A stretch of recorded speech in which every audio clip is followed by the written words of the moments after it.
नमस्कार दोस्तों, आपका स्वागत करता हूं मैं अपने चैनल पर। तो आज हम CBT 1 के जो एग्ज़ाम 2018 अगस्त में स्टार्ट हुए थे उसका एक क्वेश्चन पेपर सॉल्व करेंगे, जिसमें हम मोस्टली रीजनिंग और मैथ के क्वेश्चंस को उठाएंगे। और ज़्यादातर CBT 1 और CBT 2 में मैथ और अगर रीजनिंग आपकी अच्छी है तो आप क्वालिफाई कर जाएंगे। तो पहला क्वेश्चन जो आता है इसके अंदर वो है तर्क और अनुमान का। और मैं आपको पहले कई बार बता चुका हूं कि इस तरह के क्वेश्चन तर्क और अनुमान, तर्क वितर्क तो क्वेश्चन आते ही आते हैं, तो इनको बनाना आपको सीख लेना चाहिए। पहला क्वेश्चन है, तर्क में बात करते हैं। IT में मंदी के कारण कई सॉफ्टवेयर इंजीनियरों ने अपनी नौकरी खो दी। तो क्या इसका अनुमान, ये इस बात का अनुमान यहाँ से ये लगाया जा सकता है कि IT क्षेत्र की नौकरियाँ असुरक्षित हैं। तो देखिए, मंदी थी इस वजह से खो दी, अदरवाइज़ मंदी नहीं होगी तो IT क्षेत्र में जितना पैसा है वो कहीं पर भी नहीं है। तो इस बात से इसका अनुमान नहीं लगाया जा सकता, तो ये बात गलत है। दूसरा कहता है, IT सेक्टर कंपनियां अक्सर सॉफ्टवेयर इंजीनियरों को नौकरी से मुक्त करती हैं। भाई, IT की जो कंपनियां हैं उनमें होते ही सॉफ्टवेयर इंजीनियर हैं, कंप्यूटर इंजीनियर हैं, तो अक्सर नहीं करती हैं, उसमें होते ही सॉफ्टवेयर इंजीनियर है तो उन्हीं को मुक्त करेगी। तो ये बात भी गलत है। तो इस क्वेश्चन में दोनों ही बात गलत है, तो जहाँ पे दोनों होगा वो ऑप्शन हम ले लेंगे। आगे बात करते हैं क्वेश्चन नंबर 2 की। तो क्वेश्चन नंबर 2 कहता है कि बताइए, ये सीरीज़ है और सीरीज़ में अगला क्या अंक आएगा। तो उसके लिए दोस्तों मैंने आपके लिए एक चीज़ बनाई है, तो मैं वो आपको अपने कैमरा पे लेके चलता हूँ। सीरीज़ का जो क्वेश्चन है वो कहता है कि Q के बाद O आया और O के बाद L आया, तो कैसे सॉल्व करेंगे। देखिए, पूरे जो 100 क्वेश्चन होते हैं उनमें से सीरीज़ के आपको 2 से 3 क्वेश्चन और उससे ज़्यादा क्वेश्चन मिलेंगे। तो उसके लिए आप क्या करेंगे, जब भी आपको एक रफ पेज दिया जाएगा तो आप पेंसिल से उस पर ABCD इस तरह से लिख लें और फिर सीक्वेंस में 1 2 3 26 तक, और फिर उल्टी भी लिख लें। क्योंकि इस तरह का जैसे ही क्वेश्चन आएगा तो आपकी मिनट ख़राब नहीं होंगी, सेकंड्स ख़राब नहीं होंगी। आप देखेंगे क्यू कहाँ पर है, यहाँ पर, और उसके बाद O आया मतलब ये आया, तो इसका मतलब बीच में एक छोड़ दिया। उसके बाद O के बाद L आया, तो O के बाद L आया तो कितने छोड़ दिए, 2। अब आपका दिमाग बिल्कुल सही काम कर रहा है। Q के बाद O आया, उसके बाद L आया, L के बाद H लिखा है, यहाँ पे H है, तो नेक्स्ट क्या होगा। तो नेक्स्ट देखिए 3 छोड़ दिए, तो उसके बाद हमारा क्या पता है, हमें छोड़ने 4, 1 2 3 4, तो हमारा आंसर हो गया C। तो इस तरह से आप लिख लेंगे तो आपके बहुत सारा टाइम बच जाएगा। अच्छा, एक और ये चीज़ है इजोटी। इजोटी को याद करें, 5 10 15 20 और 25, ये जो संख्याएं हैं ये यहाँ पे ऐसा है, 5 नंबर पे है, 10 नंबर पे है और 25 नंबर पे है। तो इसको इजोटी करके याद कर ले, बहुत सारे क्वेश्चन आपके बहुत जल्दी सॉल्व हो जाएंगे। तो तीसरा क्वेश्चन है, बताइए इसमें संबंधित विकल्प क्या होगा। तो जब पहिया है तो पहिए के अंदर तिल्लियाँ होती हैं, पहिया तिल्लियों से बना होता है। इसी तरह पंखा, तो पंखा किससे बना होता है ये बताना है आपको। तो पंखा बना होता है हवा से, मोटर से, राउंड से या पंख से, मतलब जो उसके 3 से 4 पंख लगे होते हैं। तो ऑब्वियस ही बात है वो पंख से बना होता है। कोई किसी का दिमाग कह रहा होगा कि मोटर से बना होता है, तो मोटर से तो बहुत सारी चीज़ें बनती हैं, ठीक है, पर अगर पंख नहीं होंगे तो क्या पंखा चल पाएगा, नहीं। नेक्स्ट क्वेश्चन की तरफ बढ़ते हैं। ये देखिए, इस तरह के क्वेश्चंस को सॉल्व करेंगे। पहले आप क्वेश्चन पढ़ लेते हैं। क्वेश्चन कहता है, 13 वर्ष पहले राम की उम्र शनि की उम्र की 2 गुनी थी। 13 वर्ष पहले की बात है। वर्तमान से 3 वर्ष बाद शनि की उम्र राम की उम्र से 3/5 होगी, तो राम की वर्तमान उम्र क्या है। तो इस तरह के क्वेश्चंस को सॉल्व करने के लिए, तो दोस्तों स्टेटमेंट के अनुसार राम शनि से बड़ा दिख रहा है और वर्तमान आयु निकालनी है राम की, तो हम राम की वर्तमान आयु मान लेते हैं x। याद रखिएगा दोस्तों, जो निकालना है हमने उसी को माना है x। तो 13 साल पहले, और इसकी मान लेते हैं y, ठीक है। 13 साल पहले, तो 13 साल पहले लेके जाएंगे तो दोनों को वर्तमान आयु से 13 कम करा देंगे। उसके बाद ये दोनों बराबर नहीं है। क्यों?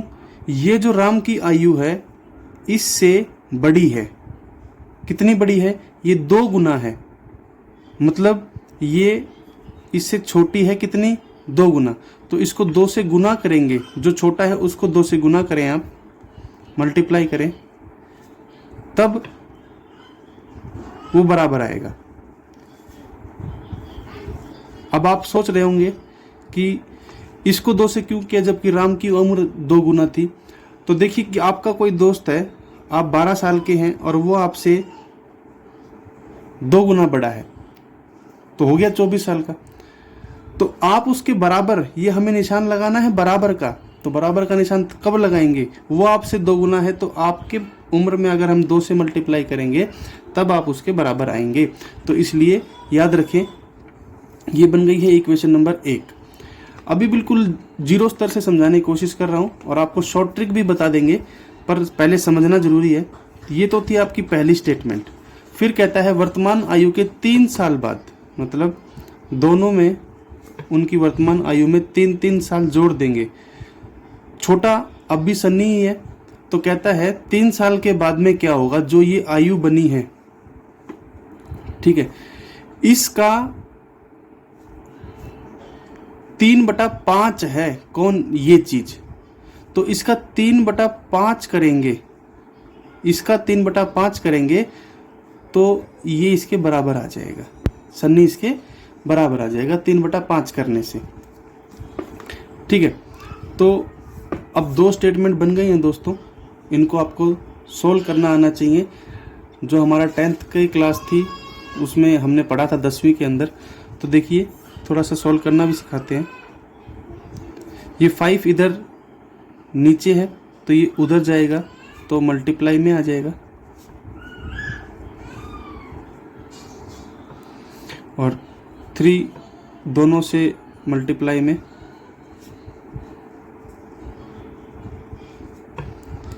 ठीक है। अभी इसको यहीं छोड़ दीजिए, ये दूसरी स्टेटमेंट बन गई। यहाँ से x की वैल्यू निकाल लीजिए या y के निकालिए, 2y, ये 2 इससे मल्टीप्लाई होगा। अब 26 को इधर ले आएंगे। ये भी बताऊंगा कि हम y की क्यों निकाल रहे हैं और x की क्यों नहीं निकाल रहे। अब ये y की वैल्यू, ये 2 नीचे आ गया तो y बन गया आपका ये चीज़। इसको थोड़ा सा और सॉल्व कर लेंगे तो ये आ गया प्लस का 13, प्लस का बड़ा था, ये माइनस का, तो ये आ गया। अब y की वैल्यू को यहाँ पे पुट कर दीजिए। ये 10th में सब्स्टिट्यूशन मेथड आपने पढ़ा होगा। 3x + 9 है, विस्थापन विधि है ये। y की वैल्यू जो यहाँ थी यहाँ रख दी, और बस आप सॉल्व करके सारी चीज़ें किस में बन गई हैं? सारी चीज़ें बन गई आपकी x में। और निकालना क्या है आपको? स्टार्टिंग राम की आयु ही तो निकालनी है, तो ये x निकलाएगा। तो इसको सॉल्व करते हैं फटाफट।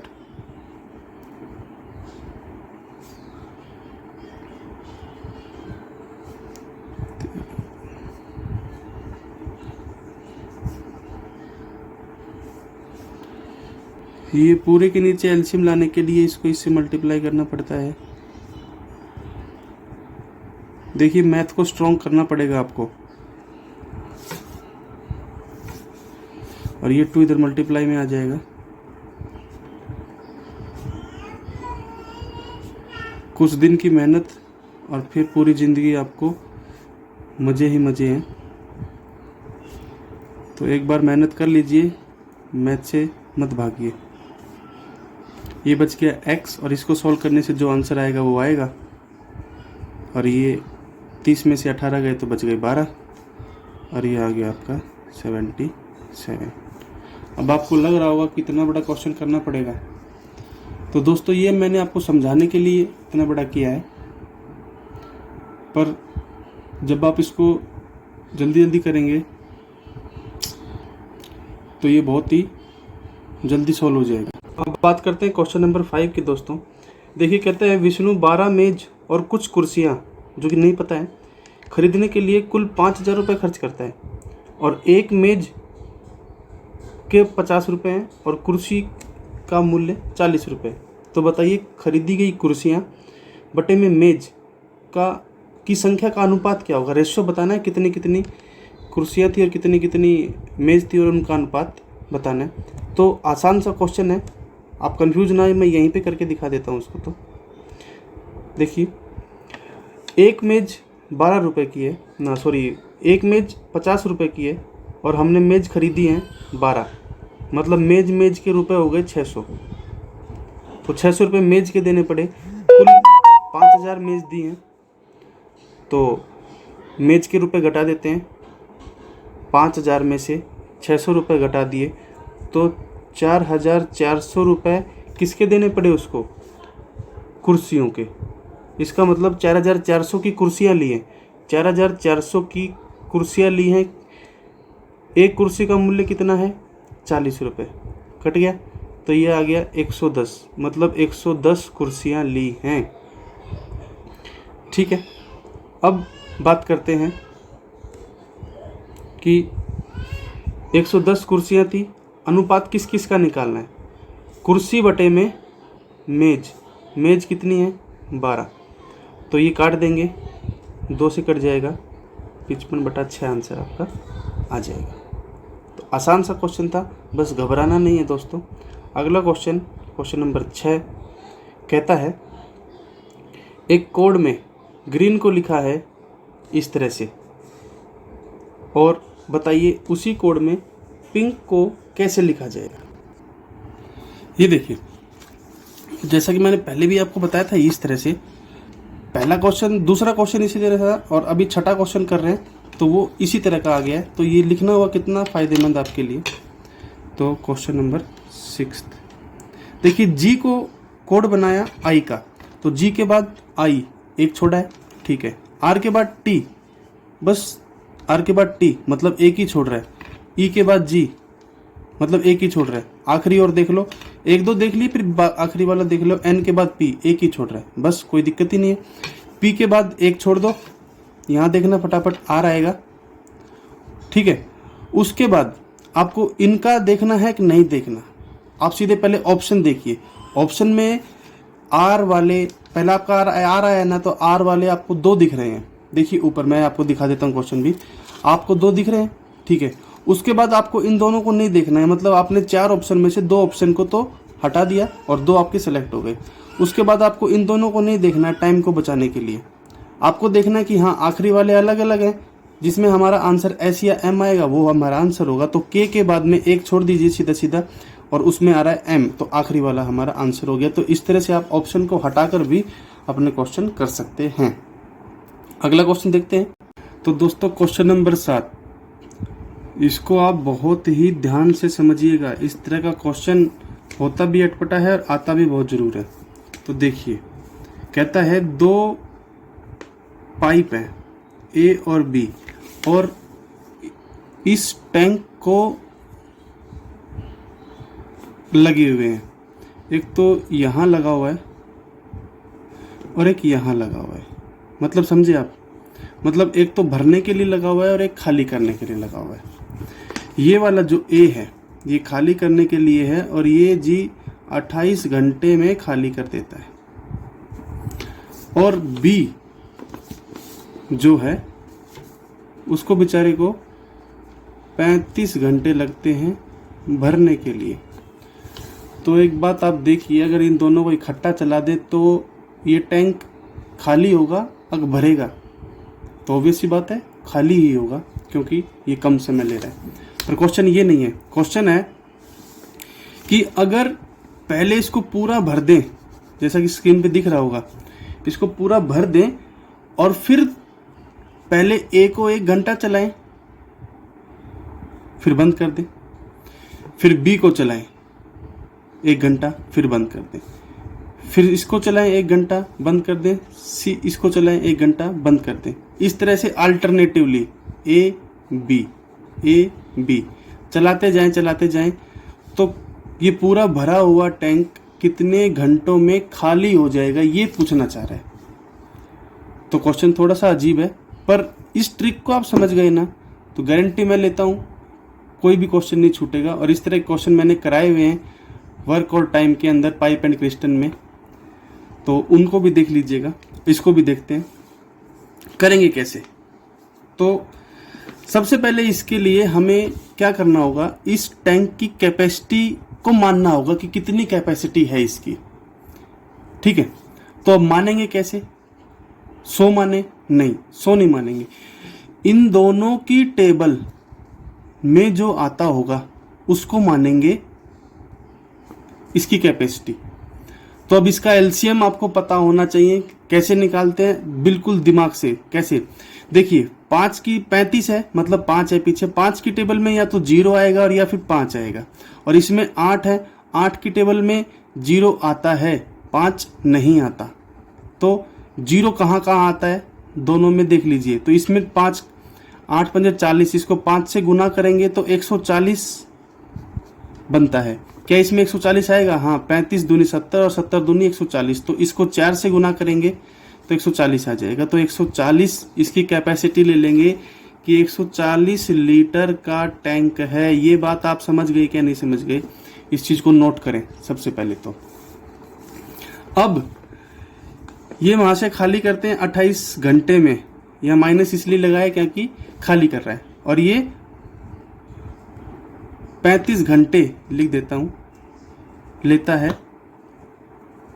भरने में। तो देखिए 28 घंटे में 140 लीटर खाली होता है। तो मतलब 28 पंजे, मतलब 28 घंटे में 140 लीटर खाली होता है। तो 1 घंटे में कितना लीटर खाली हो रहा है? 5 लीटर। समझ रहे हैं बात को? 1 घंटे में भाई 28 को 5 से गुना करते हैं तब 140 आता है। तो 28 घंटे में 140 खाली कर रहा है, तो 1 घंटे में कितना करेगा? या तो इससे डिवाइड करके देख लीजिए, 5 ही आना है। अब 35 घंटे में ये भर रहा है 140 लीटर, तो 1 घंटे में कितना भर रहा होगा? बस इसी तरह से ये 1 घंटे का ही सीन होता है। जब आप प्रैक्टिस कर लेंगे ना तो आपको सीधा सीधा पता चल जाया करेगा। 35 चौके, तो 1 घंटे में 4 लीटर ये भरता है। बस यही कहानी अगर आपको समझ में आ गई ना तो फिर आप, एक ट्रिक और है इसमें, बस उसको और समझ लीजिए। अब देखिए, पहले ए को चलाया 1 घंटा, 1 घंटा ए को चलाया तो उसने 5 लीटर भर खाली कर दिया। ठीक है, फिर बंद कर दिया। मतलब अब कितना रह गया? 140 था, तो 1 घंटा चलने के बाद सबसे पहले ए को चलाया, क्वेश्चन में पढ़ लेना, 5 लीटर खाली कर दिया तो 135 रह गया। ठीक है, कोई बात नहीं। फिर नंबर आया बी का, बी को चलाया 1 घंटा, तो बी ने 1 घंटे में कितना भर दिया वापिस? 4 लीटर। ठीक है, तो अब फिर भर गया 4 लीटर, तो कितना हो गया? 139। 140 से 139 हुआ, मतलब 1 लीटर खाली हुआ। कितने में? 2 घंटों में। मतलब जब दोनों मिलके चलते हैं, 1 घंटा ये 1 घंटा ये, तो केवल 1 ही लीटर खाली होता है। तो बस अब आपके दिमाग में आंसर घूम गया होगा कि 1 लीटर खाली होता है 2 घंटे में, 140 लीटर खाली होगा गुना 2, 280। बिल्कुल ऐसा लिखेंगे आप, और कई लड़के लिखेंगे भी, और वो आंसर आपका गलत हो जाएगा, क्योंकि आपको 80% क्वेश्चन आपने दिमाग से कर दिया और 20% जल्दी कर दिया, और वो 20% आपको गलत करेगा। अब सुनिएगा क्वेश्चन करना कहाँ से है। ठीक है भाई, आप लेके जाइए 135 लीटर खाली करने तक, है पूरा 140। ठीक है, केवल 135 खाली कीजिए, 5 लीटर बचा लीजिए। मैं बताऊंगा क्यों। 5 लीटर बचा लीजिए, तो 140 से 135 लीटर खाली करना है, तो 1 लीटर खाली करने के लिए 2 घंटे लगते हैं, तो 135 लीटर खाली करने के लिए 270 घंटे लगेंगे। इसको, ठीक है। अब पानी कितना बच गया आपके टैंक में, ये देखिए पानी कितना बच गया, केवल 5 लीटर, ठीक है। अब नंबर किसका आ रहा है भाई, दो दो दो दो, दो का चक्कर चलता चलता चलता चलता 135 खाली कर दिया। अब नंबर आएगा फिर से ए का, और ए आते ही 5 लीटर खाली करेगा, ए आते ही 5 लीटर खाली करेगा, और ये जो 5 लीटर बचा हुआ है ये खत्म, और आपका टैंक एम्प्टी। मतलब इसने 1 घंटा लिया, बी का नंबर तो आया ही नहीं, और बी का नंबर नहीं आया तो क्या होगा, बी का नंबर नहीं आया तो केवल 1 ही घंटा लगा, तो ये 1 घंटा यहाँ जोड़ दीजिए, 271। तो आपका आंसर आएगा दोस्तों 271, ना कि 280, ठीक है। इस तरह के क्वेश्चन बहुत सारे हैं। एक क्वेश्चन ऐसा भी आता है कि एक बंदर चढ़ रहा है ऊपर से, यहाँ पे है 3-4 कदम कूदता है, फिर 3 फिसल जाता है, 4 कदम कूदता है, 3 फिसल जाता है। 10वीं की क्लास में है दोस्तों, तो 10वीं का ही सिलेबस आ रहा है। चलिए, क्वेश्चन अच्छा लगा हो तो वीडियो को लाइक ज़रूर कर दें। अगला क्वेश्चन कहता है 6 रुपये के रेट से 6.5 साल में कुल पैसा बना 834 रुपये। तो शुरुआत में कितना पैसा दिया था, साधारण ब्याज है। तो दोस्तों साधारण ब्याज का क्वेश्चन आ जाए तो आप ये सोच लिए फ्री के नंबर हैं, उससे अलग तो कुछ होता ही नहीं है, क्योंकि साधारण ब्याज में हर साल जो ब्याज है वो सेम रहता है, ठीक है। तो 1 साल का ब्याज 6% के हिसाब से। अब देखिए आपको परसेंटेज मैंने पहले भी एक वीडियो में बताया है, परसेंटेज का चैप्टर अगर आपने ध्यान से कर लिया तो उससे तो आप हर सवाल निकाल सकते हैं। तो अब कहता है 6%। अब ऑप्शन आपको दिए हुए हैं, तो उसमें एक ऑप्शन है सरल सा 600 रुपये। सीधा दिमाग वहीं पे लेके जाइए और वहीं पे लगाइए भाई। 600 का 6%, डॉट लगा दो यहाँ पे, तो 6 रुपये हो गया। 1%, 600 का 1%, जैसे ही कोई भी 3 डिजिट का संख्या है आपको उसका 1% निकालना है, तो 2 बिंदु से पहले डॉट लगा दो, वो उसका 1% हो जाएगा। और उस एक को भाई 6% निकालना है इस 1% का, तो 6×6 = 36, तो 36 रुपये 6% हो गया 600 का। तो हर साल 36 रुपये मिला है। ऐसे करने से अच्छा क्या है दोस्तों, 36 को 6 से गुना कर दो, 6 साल का ब्याज आ जाएगा, और आधे साल का ब्याज 18 रुपये है, ठीक है। तो 36 को 6 से गुना करेंगे आप, तो आपका आ जाएगा 216, और 18 आधे साल का ब्याज। साधारण ब्याज में कोई खास दिक्कत है ही नहीं, आधे साल का इसका आधा कर दो 36 का, तो ये हो जाएगा 234 रुपये। मतलब 6.5 साल में ब्याज बना इतना, और कुल पैसा कितना था भाई 600 रुपये था, तो ये आ गया 834। ऑप्शन से आप आंसर निकाल सकते हो, ठीक है। अगर मान लीजिए 600 से ये बैठ नहीं रहा है, 600 से ये ज़्यादा जा रहा है, ठीक है, समझिए क्वेश्चन को, ये तो अभी ठीक बैठ गया हमारा। पर अगर 600 से हमने सोल्व करके देखा और ये ब्याज कुल अमाउंट ज़्यादा जा रहा है, तो इसका मतलब 600 से जो संख्या है वो देखिए आप, 550, 540, एक आधी संख्या। अगर एक संख्या है तो बस सीधा उसको टिक लगा दीजिए, नहीं तो 2-3 है तो उसमें फिर आपको करके देखना पड़ेगा। और पर सटीकता यही है कि ऐसे मिल जाते हैं, हमने भी इसी तरह से क्वेश्चन बनाए थे।